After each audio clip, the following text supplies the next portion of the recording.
Ada tidak Pak, koperasi-koperasi mungkin yang nakal begitu, mendaftarkan tapi ternyata tidak ada keanggotaannya begitu? Ya, tentu banyak yang koperasi yang tidak aktif juga, ya. Hmm. Jadi nanti kita lihat lah, nanti kita pantau, sama juga lah PT yang dibentuk juga banyak yang idle kan, sama seperti itu. Yang paling penting sebenarnya dia tidak merugikan masyarakat saja, ya. Nah kita sekarang pengawasan terhadap koperasi kita perketat. Jadi sekarang seperti pengawasan terhadap bank lah, ya. Jadi kami dengan kemarin kita mengusulkan pengawasan termasuk lembaga penjaminan sosial di Undang-Undang Cipta Kerja, tapi kemudian diputuskan nanti diatur di Undang-Undang sektoral. Nah, jadi nanti ada masuk buku 1, buku 2 sampai buku 4 lah, seperti bank kan. Ya, jadi buku 4 nanti itu yang kami akan monitor lebih pengawasannya lebih ketat karena itu sudah mengelola uang yang triliunan, ya, cukup besar. Seperti itu. Bagaimana dengan perlindungan hukumnya, Pak Menteri? Perlindungan hukum bagi UMKM. Nah, ini di Undang-Undang Cipta Kerja memang baru pertama ada bantuan hukum, ya, gratis untuk UMKM dan koperasi. Karena kan UMKM itu pasti tidak sanggup lah bayar kantor pengacara yang mahal, ya. Kalau mereka misalnya ada problem force major dengan pihak ketiga, gagal bayar dengan pihak bank misalnya kan, dalam membuat kontrak kerja dengan eksportir pun banyak yang dengan bayar dari luar negeri pun banyak yang kena tipu. Nah ini yang memang harus didampingi oleh bantuan hukum ini. Baik, Pak Menteri. Dulu kan Pak Menteri juga penggiat di ICW begitu ya Pak ya. Tapi mungkin kalau kita berbicara mengenai koperasi lagi gitu ya, banyak terjadi penyelewengan di koperasi begitu. Apa yang Anda lakukan Pak Menteri? Ya, seperti yang sudah dipelajari oleh kami, penyelewengan di koperasi itu banyak yang uang simpanan anggota diselewengkan dalam bentuk investasi. Investasinya itu kan tidak melalui rapat anggota. Kalau di koperasi kan seluruh kebijakan usaha, ya, termasuk investasi, itu harus dibahas di dalam rapat anggota.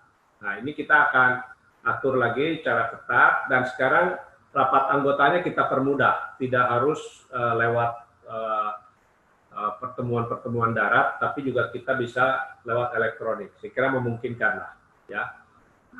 Ya itu tadi pengawasannya kita akan perketat, termasuk juga tenaga-tenaga pengawasan karena ini masuk di sektor keuangan, sektor pembiayaan, ya harus standarnya sama dengan pengawasan perbankan lah, atau equal lah dengan perbankan.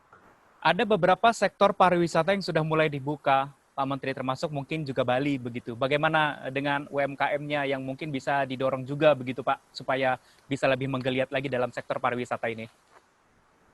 Sebenarnya belum terlalu signifikan. Kami baru pulang dari Bali beberapa waktu lalu, dan memang ada kebijakan insentif untuk mendorong peningkatan pariwisata lewat Kementerian Pariwisata, tapi memang ditunda dulu kan, karena khawatir malah nanti semakin memperbanyak klaster COVID baru.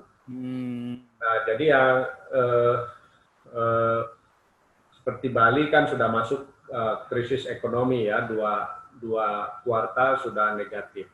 Tapi kami optimis nanti ketika vaksin sudah mulai digunakan di akhir tahun, saya kira orang Indonesia udah bosan di rumah, udah segera pengen plesir, ya. Nah itu pasti kalau pariwisata akan menyedot banyak produk UMKM. UMKM di sektor pariwisata banyak mensuplai hotel, restoran, kafe, horeca, ya.